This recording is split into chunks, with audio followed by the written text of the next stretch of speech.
Dia puas karena memang itu yang terjadi.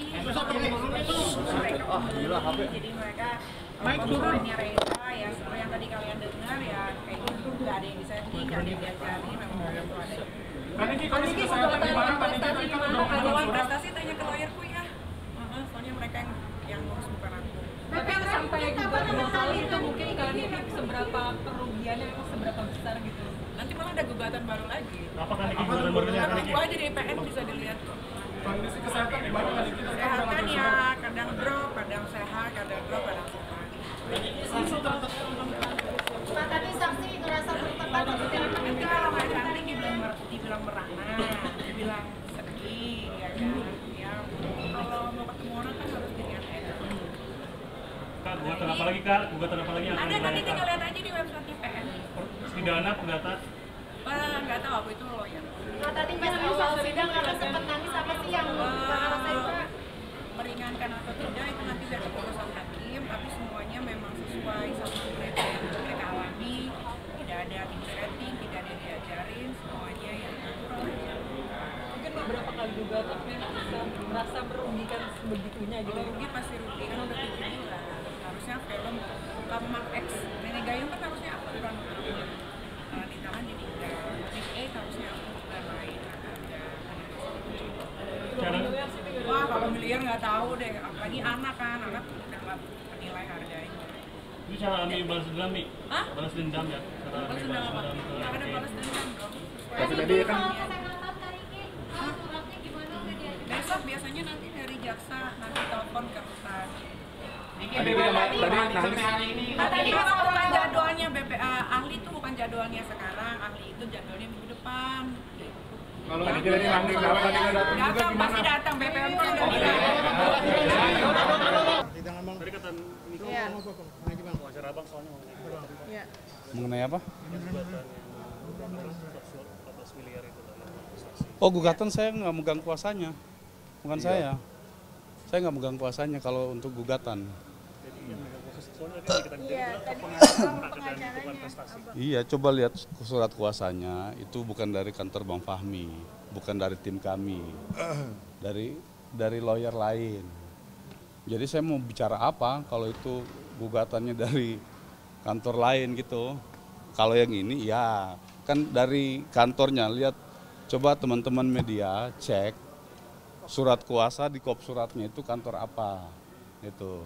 Nah, setahu saya dari kantornya Bang Fahmi tidak pernah menerima gugatan itu, apa namanya, kuasa untuk melakukan gugatan itu. Kalau yang katanya Nikita Mirzani akan gugat lagi nih, yang terbaru apakah lewat abang juga atau gimana? Saya dapat info dari situ.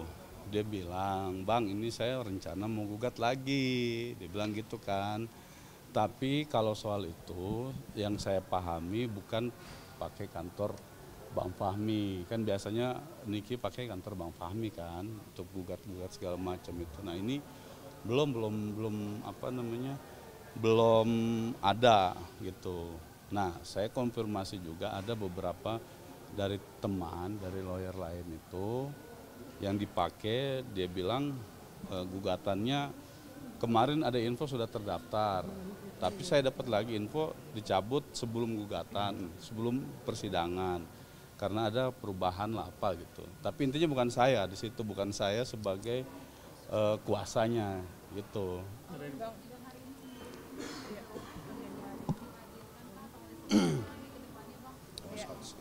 Ya, jadi gini ya, kita kan berharap persidangan ini kan disaksikan oleh publik gitu ya.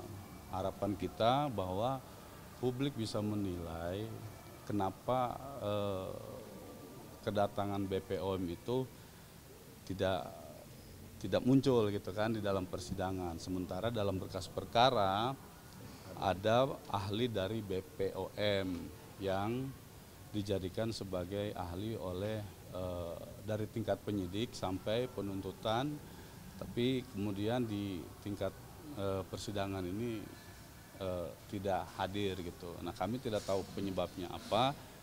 Namun yang jelas begini, kami tetap menginginkan itu saksi BPOM ya, karena yang harus masyarakat ketahui ya, ini saya perlu luruskan juga ya, sehingga kenapa banyak pertanyaan, lo kok bicara soal skincare, ya kan, lo kok bicara soal produk, ya kan, ini kan tuduhannya adalah pertama itu adalah pengancaman dengan kekerasan, ya kan.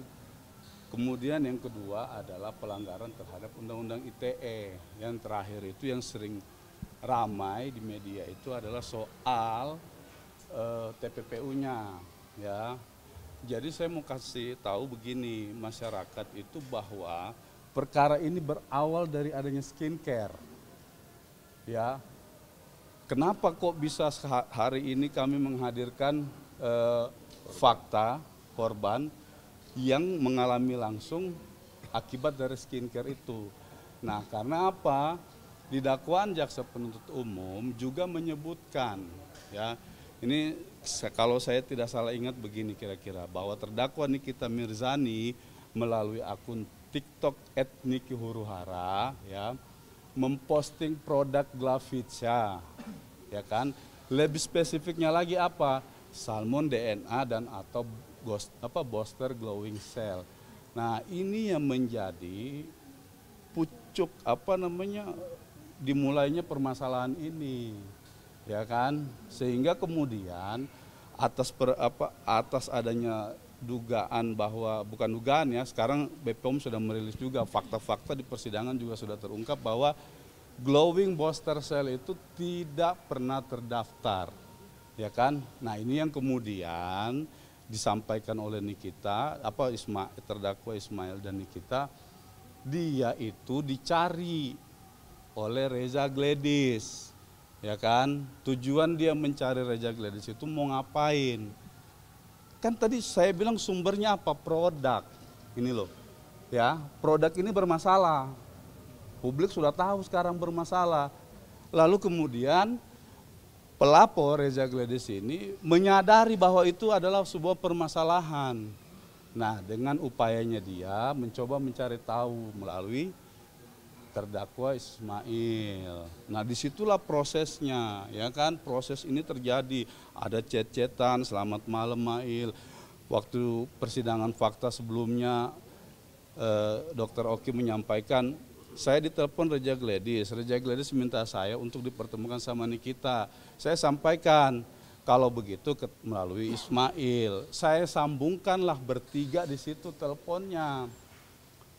Dr. Oki, Reza, sama Mail. Disitulah terjadi percakapan bahwa adanya permintaan tolong itu yang tadi beredar, yang teman-teman tahu semua sudah beredar di media sosial itu kan, yang lagi FYP, yang seperti yang disampaikan oleh saksi-saksi sebelumnya juga. Itulah percakapan yang awalnya beredar, minta tolong untuk dipertemukan, minta tolong supaya saya bisa ketemu Nikita. Karena apa? Sumbernya bermasalah, sumbernya produk tadi itu. Nah, itulah yang kemudian berlanjut, percakapan, perkenalan diri dan lain seterusnya. Sehingga pada akhirnya muncullah negosiasi di situ. Terjadi tawar-menawar, ditanya dari Mail berapa, ya kan? Disebutkan, oh kalau dari Mail sudah tidak bisa turun, 5 miliar. Memang dokter mau nawar berapa? Itu ada, dan itu sudah terungkap di persidangan semua. Kalau 4M bagaimana, ya kan? Nah, inilah saya bilang proses negosiasi ini yang kemudian terjadi fakta itu sehingga mereka itu sepakat gitu. Ya udah angka 4 miliar, ya kan? Oke, deal ya Mail. Oke, kita damai ya Mail, kan begitu percakapan yang kemarin beredar.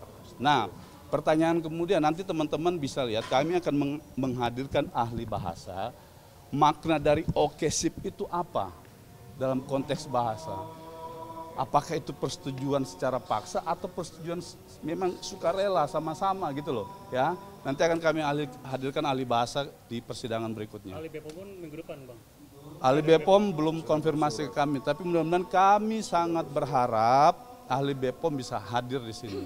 karena itu bisa mengungkap fakta lagi bahwa adanya permasalahan terhadap produk-produk dari Glavica. Sangat berperan penting, sangat-sangat. Tapi suratnya udah direspon belum Bang sama BPOM kan?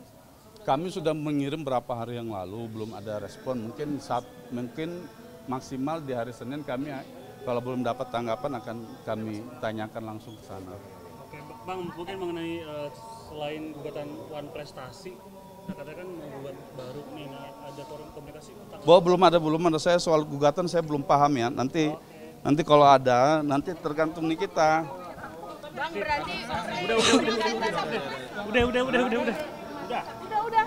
nggak tahu belum Ya tadi yang saya sampaikan, sumber dari segala permasalahan. Sorry Bang. lepas soalnya Wan Prestasi. Dikit pas dikit. Oh iya, mau gue wakafin ke sini. Thank you Bang. Masa lawyernya pengen di doorstop sih?